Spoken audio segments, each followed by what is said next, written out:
I love your picture of you and your dog.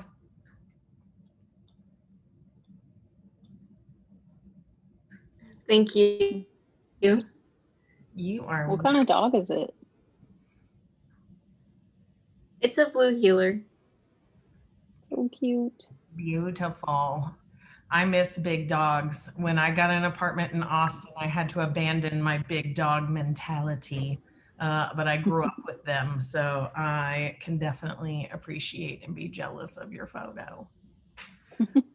All right, well, Yeah, I love larger dogs. yeah.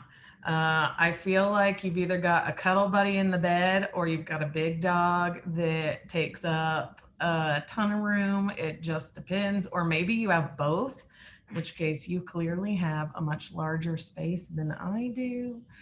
But such a cute profile pic. I love it. Well, let's see. It is Thank you. 6:06. So I think we're going to go ahead and get started. So I know it might feel a little bit weird, but we are recording this for students who can't make it today. So we're still going to be talking to students as if there's more than one of you here so that it's not quite so creepy and one-sided. But let's see, if you do not know me yet, I'm Michelle. I am the program coordinator for the Longhorn Link program. So thanks so much for showing up today. Great. And I'm Oh wait, I'm Alicia. sorry. Oh, it's okay. I'm sorry to interrupt. This is only for Longhorn Link people.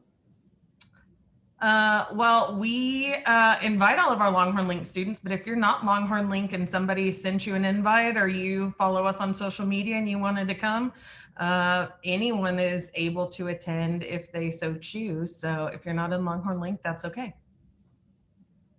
Okay, because I thought this was for Longhorn Link and Gateway Scholars. Oh, But she may have been, Nong may have sent you an invite along the way as well. So sometimes we'll send out links to each other's programs too. So whether you are Gateway or Longhorn Link, you are still LCAE family and UT family. So it doesn't really matter which you are more than welcome. Let's see, but since all you right. don't, since you might not know Alicia, if you'll go ahead and introduce yourself.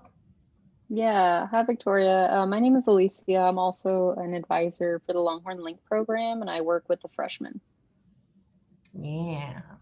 So right now, some heavy weight has been lifted off your shoulders, maybe because you've made it midway through the semester. Or if you're like many students right now, all of that weight is crushing down upon you more so at this point in time. And so we're glad that you are here. And our goals for the evening are to help talk to you about some of your options midway through the semester. But before we do that, we're going to kind of check in on where you are right now so that we can best help you in your current state of being. So let me get to check. All right. So Alicia has a poll everywhere for us. So I'll go ahead and let you talk to us about that. Yeah. Michelle, do you still want to do the poll everywhere, or you just want to talk it out? Oh, yeah, we can just talk it through. All right. So Victoria, being honest, how are your classes going right now? I honestly love all my classes and all my professors. It's a lot different from high school because in high school, you don't really have, well, at least in my high school, I didn't have a lot of options for classes. It was just mainly all the core classes. And I honestly didn't really find them as interesting. But the classes here, all the professors are like really passionate about what they do, and it just really engages you in like the course material.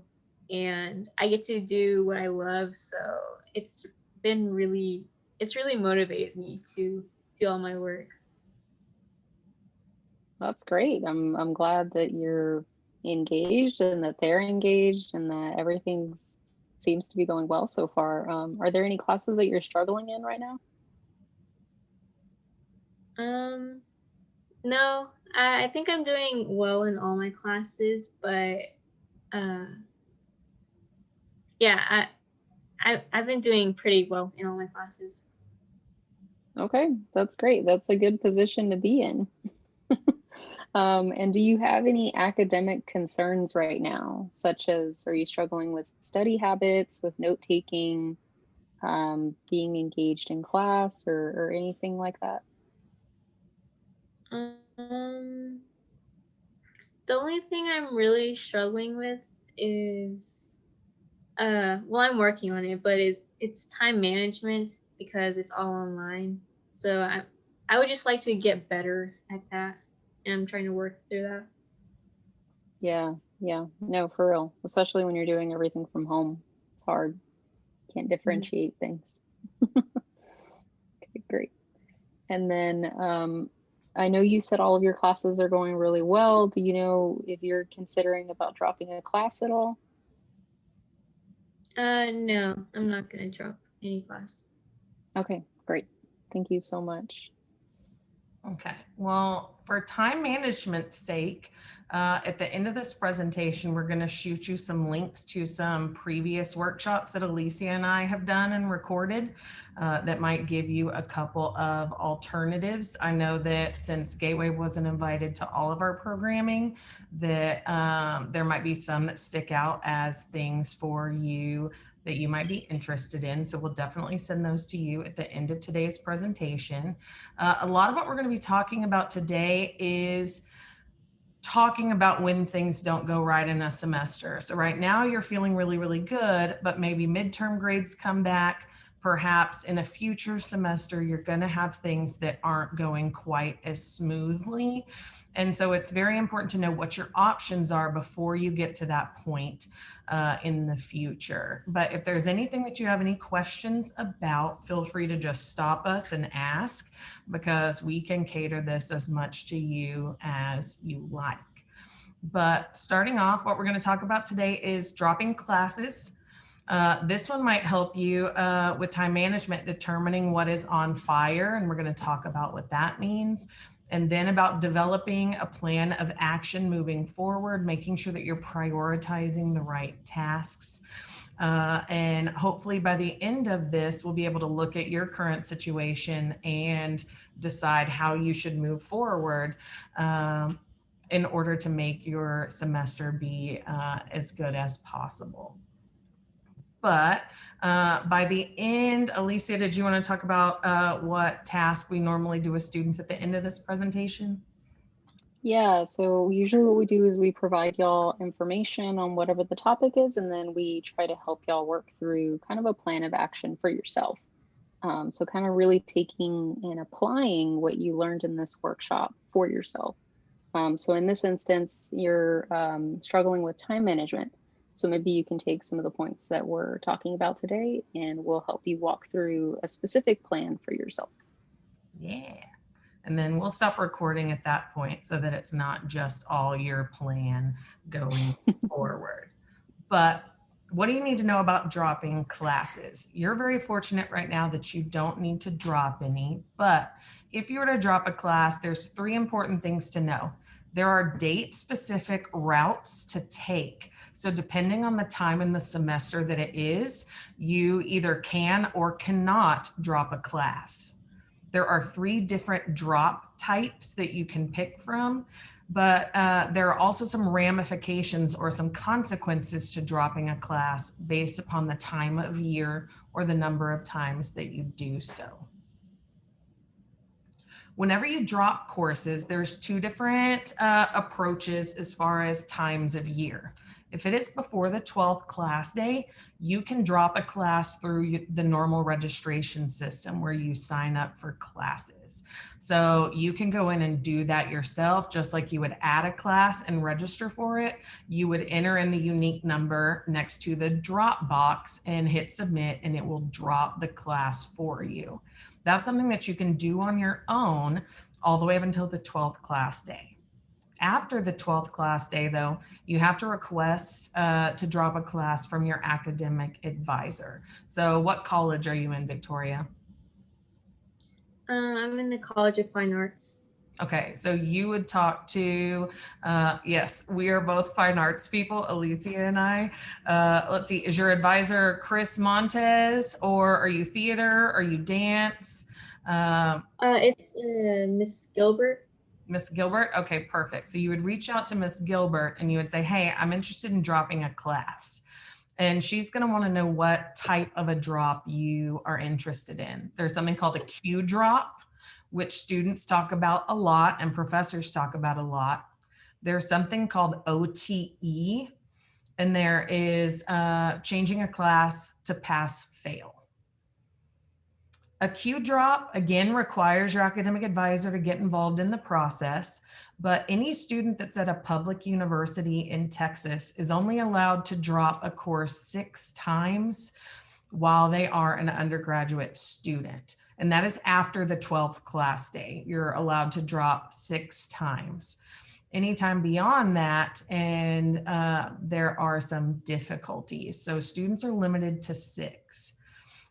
In order to do a Q drop, you have to meet the Q drop deadline, and that is coming up really soon. That is October 29th. So while you might not need this deadline right now, a friend of yours who's interested in dropping a class might need to make sure that they know that October 29th is the last day that a Q drop can be processed, which means that this week is when you really want to be talking to your academic advisor. Q dropping a class doesn't hurt your GPA at all, but it is written on your transcript and is permanently on your transcript that you Q drop that class. So it is something that any future people that ask for your transcript can see. There is also what is called an OTE, or a one-time exception. This also requires your academic advisor to get involved in the process, but you are allowed one time after the Q drop deadline to drop a class or several classes in one attempt. And so basically UT gives you a freebie where you can Q drop as many classes as you want after the deadline. But again, that is only one semester, and after that you don't get that OTE again. This is only allowed to happen once, but it does count as one of your 6 Q drops. But if you decided to one-time exception drop out of all your classes because you have some type of family emergency, you need to go home and you can't focus on classes, you could use your OTE to drop all of your classes that semester, and it will only count as one Q drop for you, which is kind of nice. But again, you only get that once. As far as pass-fail goes, a lot of students talk about taking a class pass-fail, but they don't really realize what it means. Your academic advisor has to get involved in this too.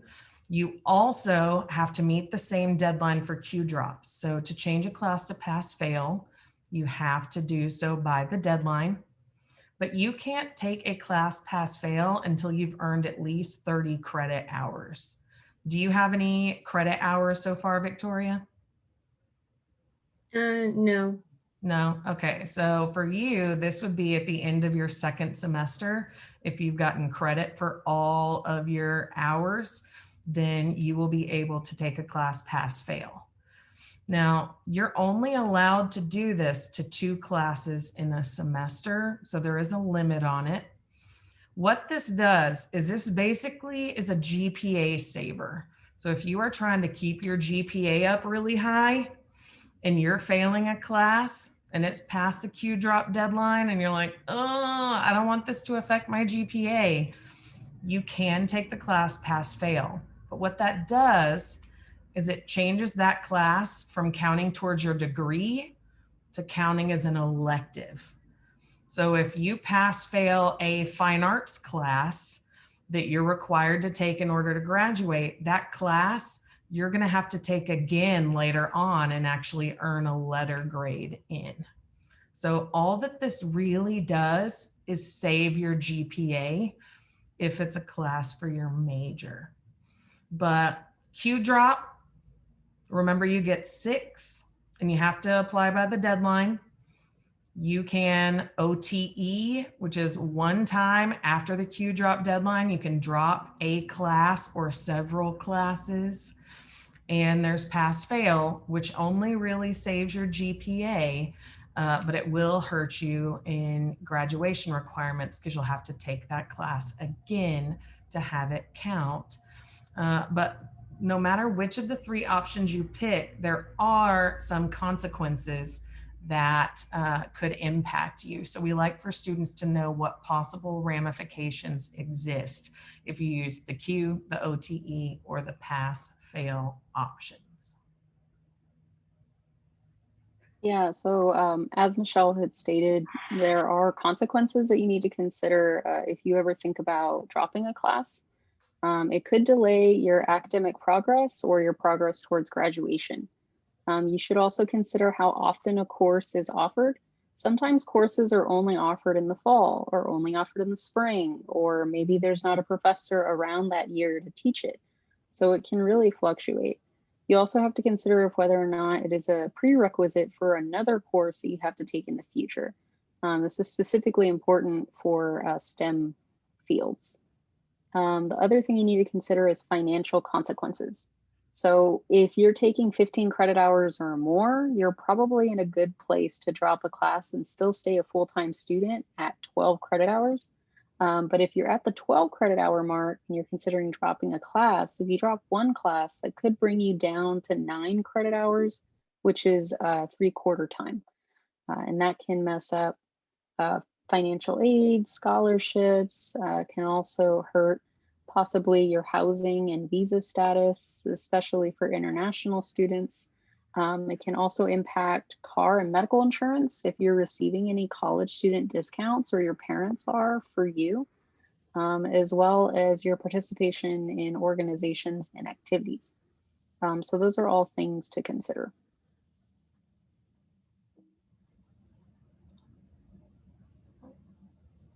So you might be asking, why might you want to drop a class? And I know this isn't just for you, this semester, but maybe in the future. And maybe possible reasons could be because you don't have enough time to devote to it. Maybe you have too much on your plate that semester. And if you could just give one class, that might make your life a little bit easier and it might make your performance in those other classes better. It could also be because you're not going to possibly earn that prerequisite grade that you need to advance to the next class. And it also may be because you're concerned about your GPA. So for GPA calculations, it's important to try to estimate what your semester GPA can be.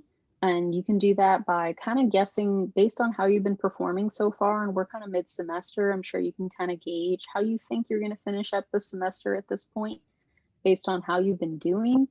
And you can kind of play around with the GPA calculator and put in different letter grades, and it will average out what your GPA will be for that semester. I know when I was an undergrad, I used it quite frequently when I was trying to figure out how things were going to go. Grades are also, there are grades that are not associated with the GPA, and that can be, as we've kind of stated a little bit, credit, no credit, pass, fail, using a Q drop or withdrawal, taking it incomplete, or doing satisfactory or unsatisfactory.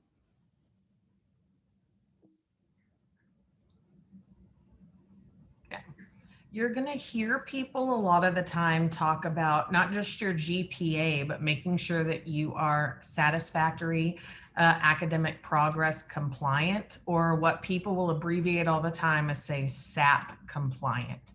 So this means satisfactory academic progress. Basically, UT always wants to make sure that you are building towards earning your degree in a rate that is not going to cost you a tremendous amount of time or money. So they look at this every semester, and they use this to determine your eligibility for financial aid and scholarships. The minimum requirements to be SAP compliant is a 2.0 GPA. So in a little bit, we're going to show you how to use the GPA calculator and figure out and predict what your GPA might be at the end of the semester. But as long as you have a 2.0 overall, that is for all of your courses in all of your semesters while here at UT, you will be eligible for financial aid and scholarships. You must complete at least 75% of the courses attempted. So if you're one of those students that we talked about earlier who use their one-time exception drop and they drop all of their classes, they wouldn't be SAP compliant because they didn't complete 75% of the courses that they attempted. Okay, students also, you actually are not SAP compliant if you take too long to earn your degree. So if you take a whole bunch of random classes and it keeps you in school for 6 to 8 years, you may run out of SAP compliance because you've taken too many classes or too many hours above your degree. If you are no longer SAP compliant, in the first semester, you get a warning that you will lose eligibility for financial aid or scholarships. Okay, so that means you get one more semester of financial aid and scholarships free before you lose them entirely. After that first semester, if you lose a second time and you are not SAP compliant by the end of the second semester, sorry, there's a helicopter. I feel like I'm in a horror movie. Can y'all hear that? After the second semester, they suspend your financial aid until you regain eligibility. So basically, in semester 1, if your GPA is below a 2.0, and semester 2, your GPA is still below a 2.0, they take away your financial aid. And you are not given financial aid again until you can prove that you can get above a 2.0 GPA overall. So as long as you stay above a 2.0 every single semester, you don't have to worry about ever losing eligibility for your financial aid. Now, some scholarships might have a higher minimum GPA, like a 2.5. They might have a 3.0. So for any scholarships, make sure you know what the minimum GPA is to remain eligible for those. Now, say that there's a special circumstance. You or a family member comes down with an illness that requires you to take a step away from school for a little bit. You can appeal losing financial aid, and they usually approve that for very special circumstances like health needs. Now, say that you are awesome this semester, which it sounds like you are, you can actually qualify for university honors. This is calculated each semester as long as you are a full-time student. This is a distinction that's determined by college. So you would receive university honors from the College of Fine Arts. And the way that you're notified by this is on your official grade report that gets sent out each semester. So university honors is a big achievement.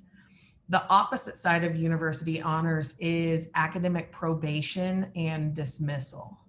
Probation is also calculated each semester, but basically that means probation is where you're given that warning that you are not SAP compliant. Students are eventually dismissed if they don't meet the standards that the university requires.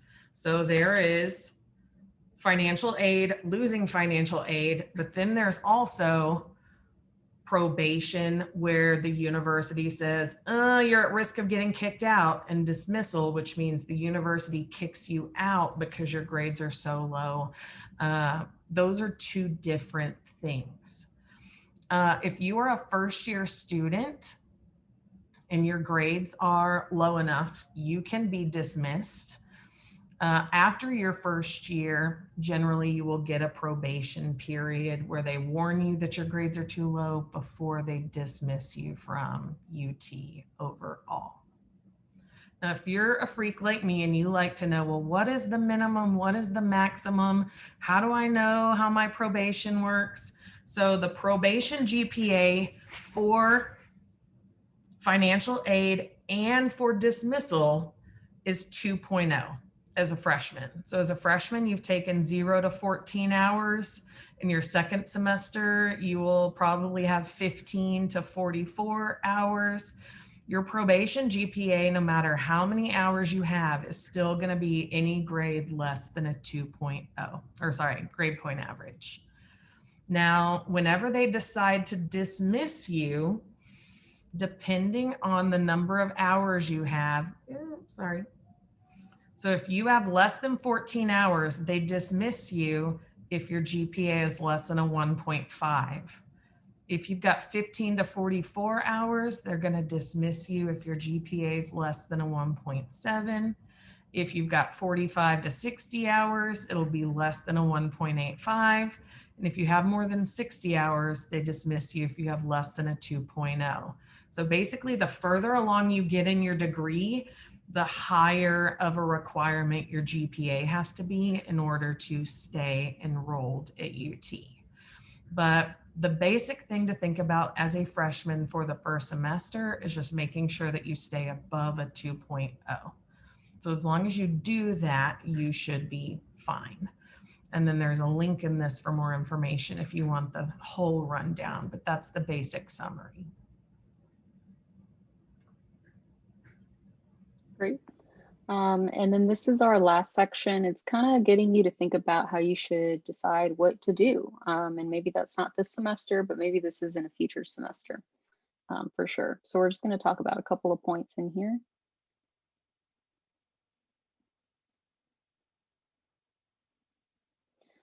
So in order to decide how you want to move forward, it's important to determine what is on fire, which is a little phrase we're using, and I'm going to explain that here in a second. And also to predict possibly what your end of semester grades are. Also considering the ramifications or the consequences, and then developing a plan based on those things. So our on fire analogy. So what we're talking about is that firefighters often look for the source of a fire. So we're asking you to consider possibly what class is a source of your fire, is kind of what we're talking about. And once you figure out what that class is, that's the class that you want to devote all of your resources towards, or that's the class you might consider dropping to kind of balance out the other classes. So we want you to definitely think about which course is the most concerning to you right now.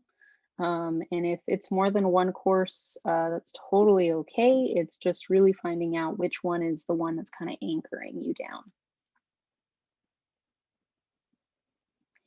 And then we also highly encourage y'all to predict your end of course grades.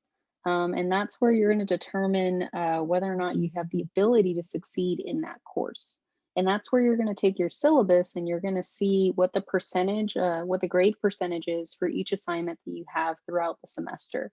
And you're going to kind of factor in grades that you've already gotten. Maybe you've already had some exams, quizzes, essays, whatever you're doing. And then you're going to try to, based on your performance that you've had, you're going to try and guess or estimate how you think you're going to do on the rest of your assignments throughout the semester. And you're going to use all that information to kind of guess, estimate how you're going to do in that class and whether or not you're going to pass, get the grade that you need if it's a prereq.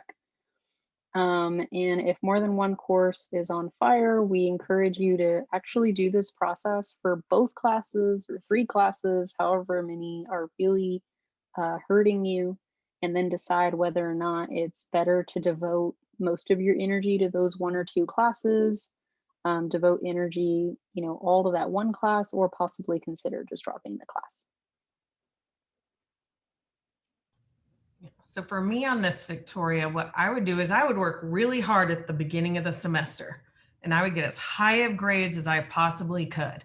And then right about the time that I got tired or really overwhelmed, I would say, if I got zeros on every assignment that's left in this class, what's the lowest grade I could get overall? And then if that was a B and I wanted an A in the class, I'd go, ooh, what's the lowest grade that I'd have to get in order to still get the A? And I would factor through all of those things. And then that's how I would decide, ooh, can I skip assignments and just not do them and still get an A? Great. And so I wouldn't waste my time doing assignments that I didn't have to do.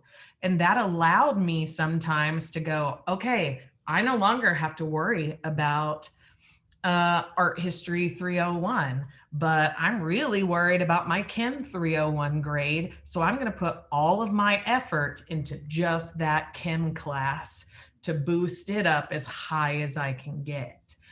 And you can do the same thing by working in reverse. If you're failing a class, you need to look and see, if I get 100 on everything for the rest of the semester, am I going to pass? If you get 100 on everything and you still don't pass, you want to drop that class, because there's no way, no matter how hard you work, that you are going to pass at the end of the day. So definitely something to consider. Okay, whenever you're making your decision, like I said, if you cannot earn the grade you need to, no matter how hard you work, drop the class. But sometimes you might have to take a failing grade, because dropping that class might make you drop to no longer a full-time student. So you really have to weigh how that's going to impact you. Is dropping that class going to impact your financial aid, your scholarships, or immigration status? Is dropping that class going to affect your timeline to graduation? Is dropping that class going to affect your satisfactory academic progress, or your academic probation, or your dismissal?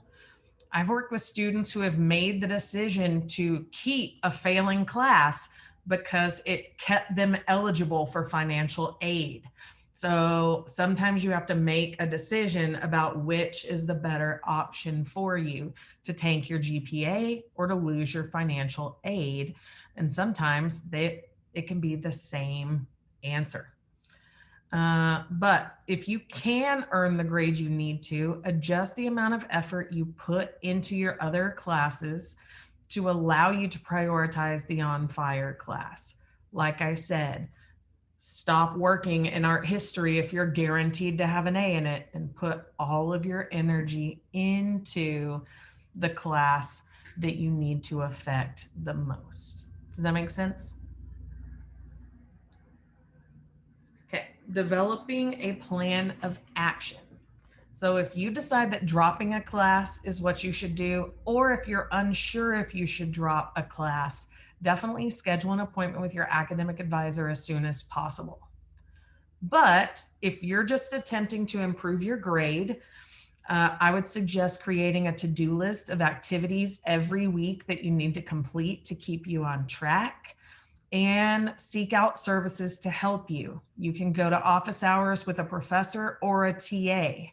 You can go to tutoring services with Sanger and LCAE. You can go to review sessions, writing sessions with the University Writing Center. You can meet with your mentor and goal plan for how to improve your specific grades. Or you can meet with your LLP, or in your case, Gateway Program Advisor, and coordinate appointments with them so that they can help you figure out the best way to improve your grade. Great. And that's pretty much all the points that we have. So we're going to go ahead and I think stop the recording, and we're going to go ahead and start working with you, Victoria.